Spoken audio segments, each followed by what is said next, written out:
Добро вечер, почитувани гледачи. Стартува уште едно ново издание на емисијата Живе и здраво, која на К1 телевизија се емитува секој вторник во 19 часот. После рак на дојка, рак на грло на матка е една од најчестите болести со кои што се соочуваат жените. За тоа со кои проблеми се соочуваат припадничките на поднежниот пол, јас вечерва разговарам со вашата и наша гостинка, доктор Ирена Андонова, гинеколог акушер од специјалната болница Филип II. Докторке, добро дојдовте по втор пат во Живе и здраво. Благодарам за поканата, добро ве најдов. Така. Кои се најчестите болести со кои што се соочуваат жените?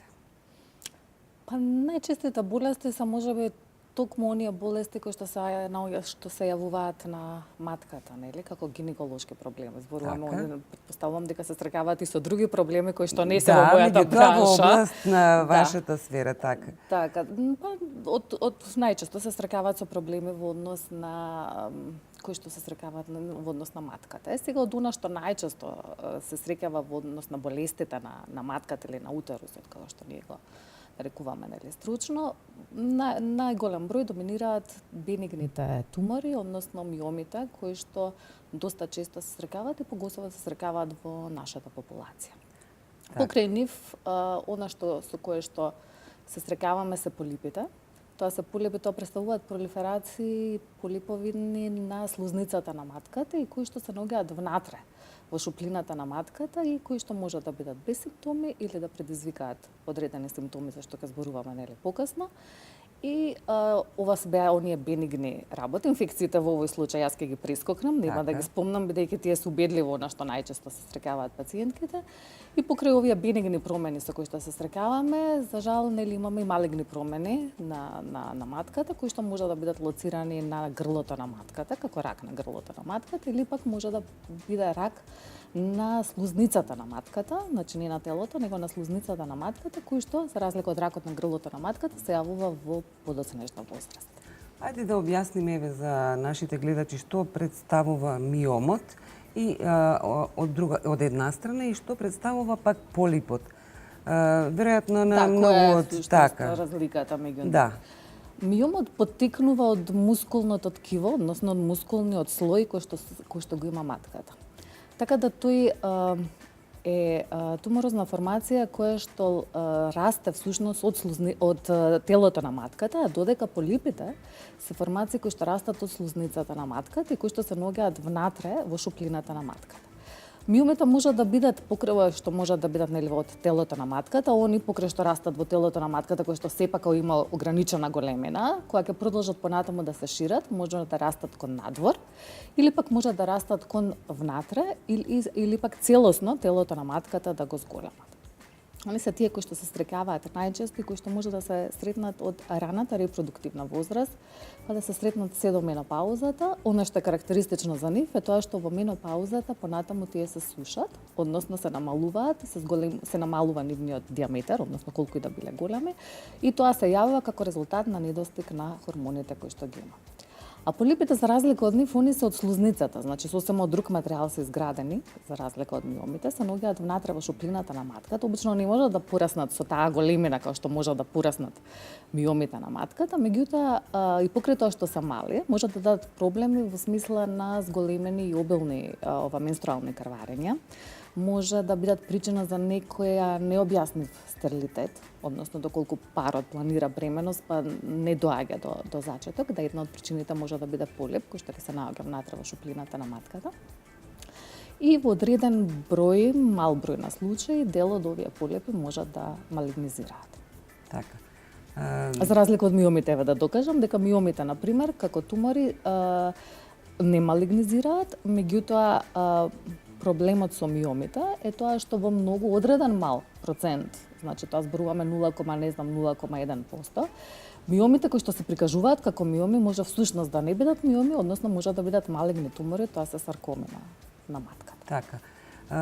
Се јавуваат ли некакви симптоми кога ќе знае жената дека има миом, ако, да речеме, не редовно посетува гинеколог? Па жената некогаш може да има миом, да не посетува гинеколог и воопшто да не знае дека има миом и онда отиде на некој случаен преглед, не знам, после 20 години од како родила. И гледа лекарот и вика, знаете, вие имате некој тумор на матката и сега тука настанува галама, како е тумор на матката, толку години се. И сега тука е добро да објасните дека тој тумор најверојатно вие го имате со години, можеби 10 години назад, меѓутоа еве вие не знаете дека го имате. И сега во анамнестичка кога вие прашате за тие 10 години, можено да ви кажа дека можеби имала пообилни менструални крварења. Меѓутоа не значи дека ќе се јават со секој миом. Може да имала болка или притисок во карлицата. Или пак може да имала проблеми, например, од растот на миомот, обично, меѓутоа тоа се обично големи миоми кои што ќе дадат повеќе симптоми, например со дефекација и слично.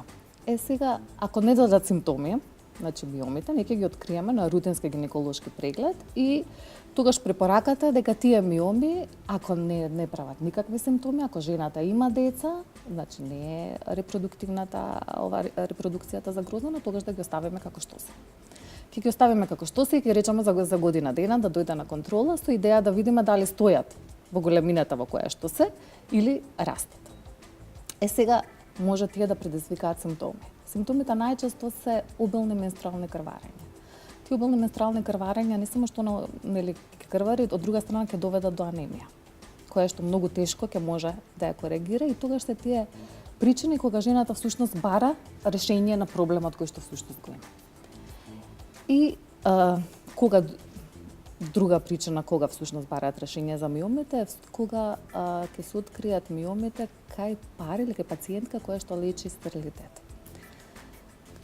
Најчесто, например, на оние сите испитувања кои што ги прават, ќе се откријат миомите и доколку неколку обиди се направат, нели, за останување на бременност, меѓутоа не се успее и покрај тоа што ќе видиме дека миомот не ја нарушува внатре шуплината на матката, се препорачува дека е потребна терапија за миомите за да може да се успешно да се оствари, нели, одредена бременност, бидејќи се смета дека тие може да бидат еден од причините за стерилитетот и уште ова беше два, нели, и како трето симптоми кои што ги прават, се оние симптоми од нивниот раст, пошто они некогаш може да пораснат многу големи. Некогаш се мали, некогаш да пораснат многу големи, некогаш може да ги има многу на број. И тогаш прават симптоми во смисла на притисок на околните органи. Например, често мокрење, поради тоа што бешиката не може да го достигне својот капацитет кој што иначе нормално го имал. Понатаму може да направат, нели, како што реков, проблеми со дефекација или тешко одење по голема нужда кај пациентката. Или пак во одредени случаи, поради тоа што може да имаат брз раст или забрзан раст, да дојде да не може циркулацијата да го прати растот на миомот и како резултат на тоа што нема доплив, односно доаѓаат нови, нели, хранливи супстанции, поради тоа што ги нема, може да настанат некрози и тоа може да биде пропратено и со болка, па некогаш дури со покачена температура кај пациентката. Дали миомите хирушки се отстрануваат или пак само со таблетарна терапија се лекуваат? Па ние вака со таблетарна терапија не можеме да ги лекуваме. Така. Миомите, прашањето е да се постави правилна индикација за дали миомот треба да се отстрани. Не само дали миомот треба да се отстрани, пошто сега зависи од возраста на пациентката. Ако пациентката е млада и сака репродукција, тогаш е опцијата да се отстрани миомот. Меѓутоа, ако пациентката веќе завршила со својата репродукција, ако има обилни менструални крварења кои што доведува до таа да анемизира, тогаш во опција доаѓа хистеректомија, односно отстранување заедно на целата матка со миомот. Постојат терапии кај жени кои што не сакаат да се оперираат, нели, кои што се таблетарни терапии, меѓутоа ниту една од таа таблетарна терапија ние можеме да дадеме, например, за јас да регулирам да пациентката не крвари обилно кога ќе добие менструација. Меѓутоа јас не можам со таа таблетарна терапија да направам да она ги снема миомите. Мислам, не постои таков нешто или чаеви, нели? Јас пошто на Facebook имам многу често како беше чаеви за гинеколошки состојби. Така, да. Такво нешто не. Ајде да се навратиме на полипот. Кои се симптомите освен обилно крварење? Има ли некои други симптоми? Па не, симптомите се слични со овие што се на миомот, со тоа што понекогаш може во зависно од положбата на која што се наоѓа, нели, полипот, исто така и положбата на миомот, ако се наоѓа, може да се наоѓа во кавомот на утерусот на матката на петелка, и ако тој почнува да излегува преку вратот, нели, преку грлото на матката, тогаш може да се јават болки кои што се како породилни болки. Нели, поради тоа што прави дилатација, поради прави ширење на отворот на грлото на матката и тогаш пациентката може да се јави, да се жали на болки. Меѓутоа, основно, она што се јавува се оние обилни крварења и проблемите кои што може да се јават доколку пациентката сака да остане бремена. Исто така, реков, дека во мал процент на полипите може да се најдат пластични клетки, односно може да се најдат карциноматозни промени, кои што сепак, пошто се на полип, а не се на слузницата на матката, полесно би се лекувале со самото нели отстранување на полипот. И поради тоа, во денешно време, нели, постои метода хистероскопија. Со оваа хистероскопска метода, тоа е всушност со одредена камера, ние преку грлото на матката влегуваме во шуплината на матката и можеме да диагностицираме дали пациентката има полип, дали пациентката има некој миом кој што се наоѓа внатре во шуплината на матката или пак, ова не е тема на оваа вечерашна емисија, меѓутоа некогаш пациентката кога лекува инфертилитет, стерилитет, може да постои една преграда на матката која што не дозволува пациентката да забремене.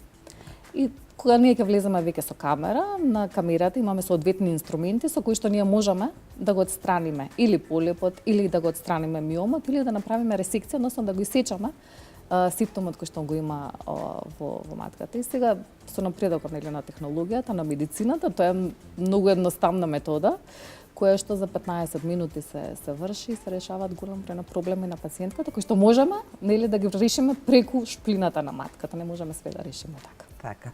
Терапијата, каква е терапијата за полипот? Отстранување. Не постои друга, дефинитивно. Отстранување, друга терапија за полип не постои. Така. Колку трае едно такво отстранување? Хируршка интервенција? Тоа е хируршка интервенција во анестезија, која што е краткотрајна интравенска анестезија, целата интервенција нека трае 15 минути. Така. Значи, затоа реков, со нешто што е многу кратко, ние можеме да решиме проблем кој што, например, пациентката имала полип година, 2-3, она анемизирала, крварела обилно, користела не знам колку пакетчиња улошки во текот на само на еден ден, така да од сето тоа ќе се ослободи. Така.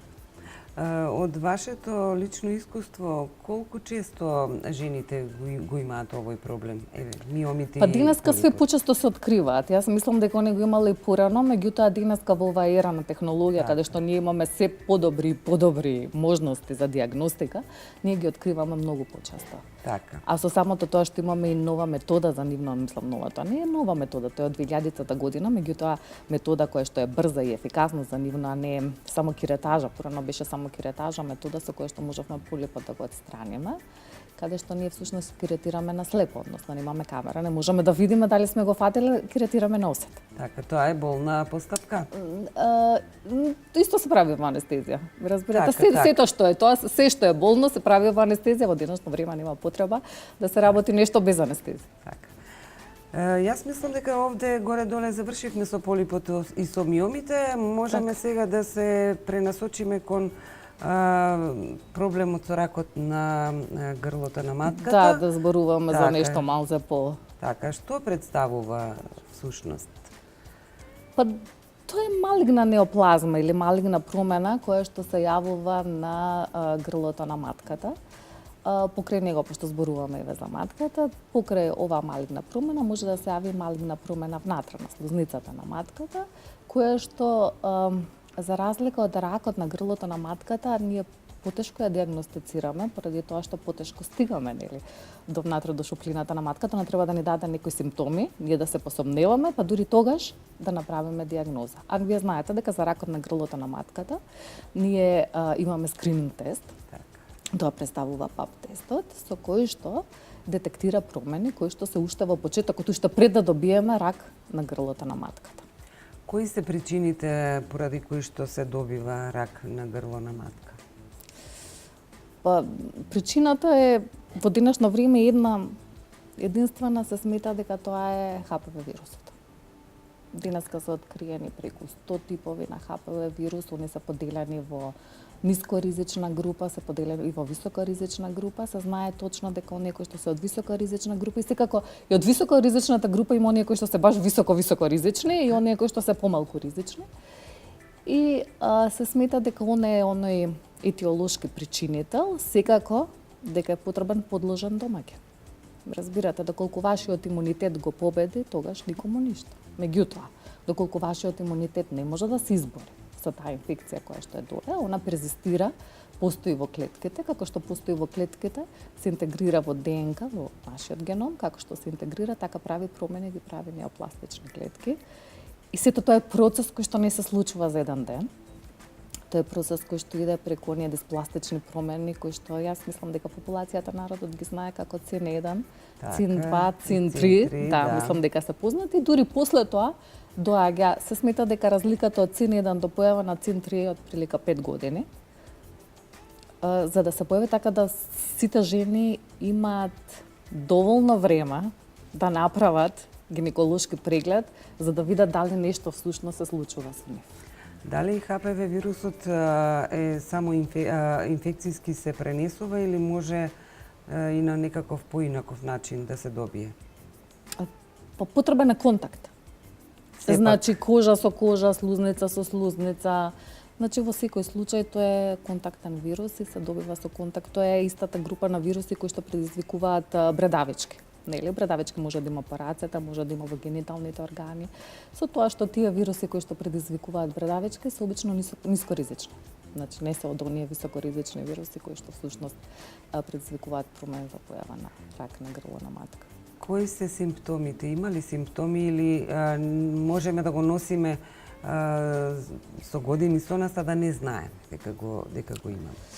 Ние кога ќе дознаеме Веќе дека имаме такво нешто, сега ова всушност ќе биде касно.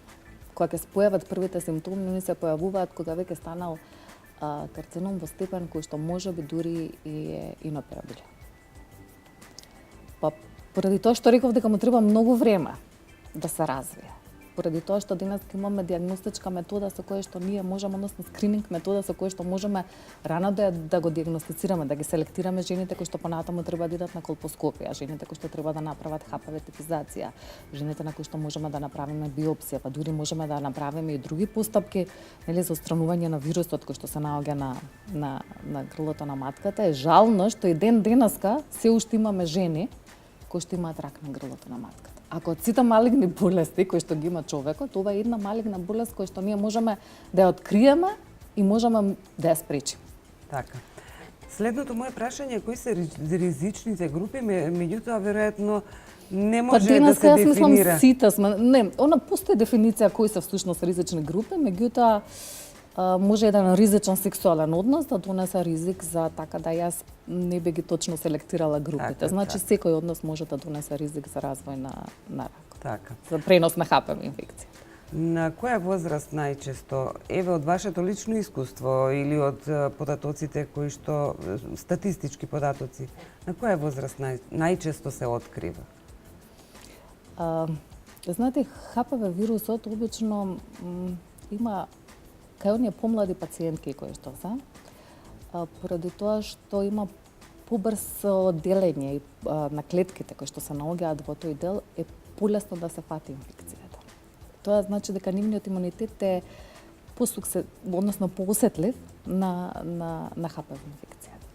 Поради тоа што е поосетлив, обично некаде таа инфекција не значи дека не може до крајот на животот да се добие, меѓутоа некаде се добива 18, 19, 20 до 30 години. И тогаш се оние кои што се посетливи поради таа што таа зона која што е зона на спој помеѓу епителот кој што е повеќе плочаст од вагината и епителот кој што е од внатре од грлото на матката, бидејќи таа е зона каде што всушност се јавува примарно, е многу поизлезана надвор, многу е поддостапна за ХПВ вирусот на неа да допре. Така да во секој случај, значи овој ракот на грлото на матката е обично кај помлади жени. Така. На кој начин се лекува, како се диагностицира, што е она што вие го препорачувате?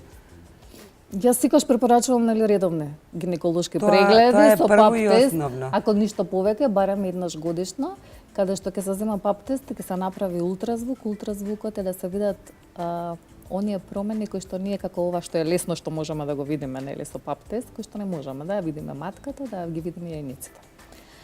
Сега со пап тестот ние ќе добиеме сомнение, односно ќе добиеме дека најверојатно станува збор за цин 1, цин 2 и цин 3 или некоја лезија која што е сомнителна, дека може позади тоа да се крие. Сега тоа нас не обврзува да направиме понатамошни исследувања, а тоа е еден колпоскопски преглед и каде што земаме биопсија од грлото на матката и евентуално материјал внатре од цервикалниот канал, тоа е материјал од каналот на грлото на матката и сето тоа се праќа на хистопатолошка анализа, каде што добиваме дефинитивен резултат, да ни каже дали ние тука имаме нешто или немаме нешто. Сега во зависност од резултатот што ќе го добиеме.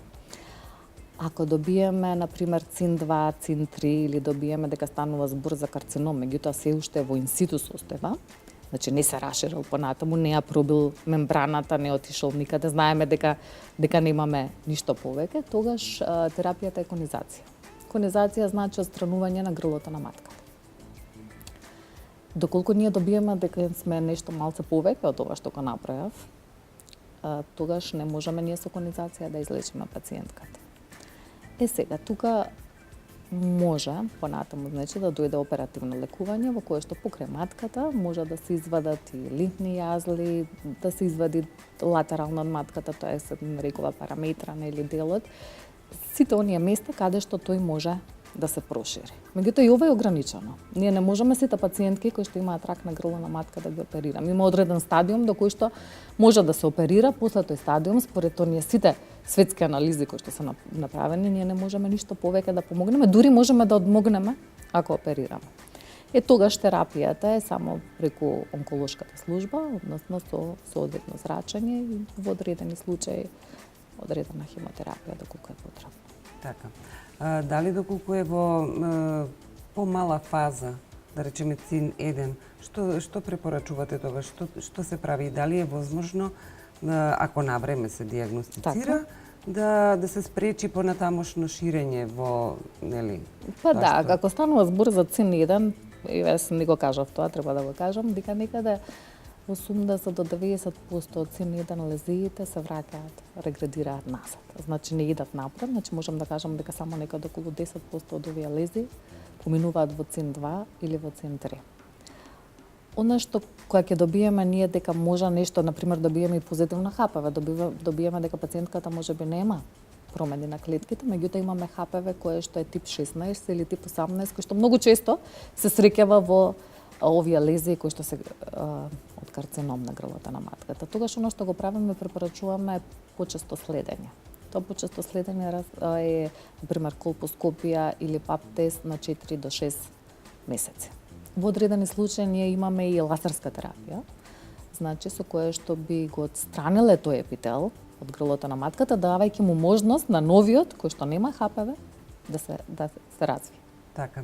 Можно ли е жената да го носи ХПВ вирусот, меѓутоа да не се развива брзо, ако не брзо, барем да стагнира? Да го носи па да биде скриен, па после тоа да се јави. Начално да, он може да премине во латентна фаза, меѓутоа според некои истражувања е дека обично ХПВ вирусот за 2 години кај пациентката се негативизира. Прашањето е дали останува дел од него во латентна форма и при пад на имунитет повторно да се активира или не. Најчесто за 2 години од добивање на инфекција, доколку имунитетот не премине во перзистентна форма, може да има перзистентна форма, ние нон-стоп да го откриваме дека постои тој ХПВ вирус на сите пап тестове, меѓутоа исто така да добиваме дека она нема никакви промени на клетките. Меѓутоа ние можеме да добиеме на еден тест дека имаме ХПВ и дека после 2 години ХПВ-то повеќе не постои. Значи варијантите се различни. Така. Споменавте хируршка интервенција. Кога се врши таа хируршка интервенција? Колку трае истата? Што е она со кое што се соочува пациентката? Доколку станува збор за конизација, тогаш таа е хируршка интервенција која што пак зборуваме за оперативната техника со припрема, нека биде тоа саат време, без рез на абдоминалниот зет, односно тоа се прави вагинално. Пациентката е хоспитализирана 2 дена до 3 дена во болница и после отприлика за недела-две она се враќа по нормалните активности во нормалниот живот. Значи тоа како една најлесна форма. Доколку станува збор за нешто повеќе, па дури ако станува збор за онаа најтешката операција, треба многу повеќе време, кое што и хируршки и оперативно трае доста долго, 4 до 5 сати, и треба после тоа многу повеќе време да се опорави, а доколку пак оди после тоа на зрачна терапија, исто така, ќе треба еден подолг период за сето тоа да се... Така. Што значи постоперативен третман кај жените кои што имаат таков хируршки запад? Мислите постоперативен третман во однос на понатамошно лекување на болест? Така. Зависи од стадиумот на болест.